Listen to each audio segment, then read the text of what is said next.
Hi అండి. ఈరోజు వీడియోలో గోదావరిలో స్పెషల్ రకరకాల ఎండు చేపలు ఈ వీడియోలో నేను మీకు షేర్ చేస్తాను.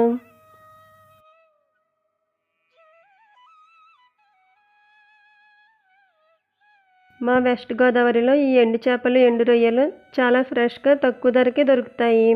వీటిని బాగా ఎండబెట్టుకుని స్టోర్ చేసుకున్నట్టయితే ఇవి సంవత్సరం పాటు నిల్వ ఉంటాయి.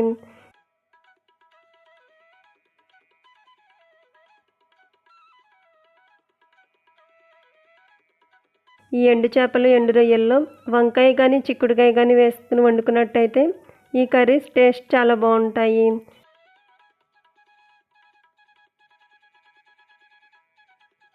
చూసారు కదా ఫ్రెండ్స్, మా వెస్ట్ గోదావరి స్పెషల్ ఎండు చేపలు, ఎండు రొయ్యలు.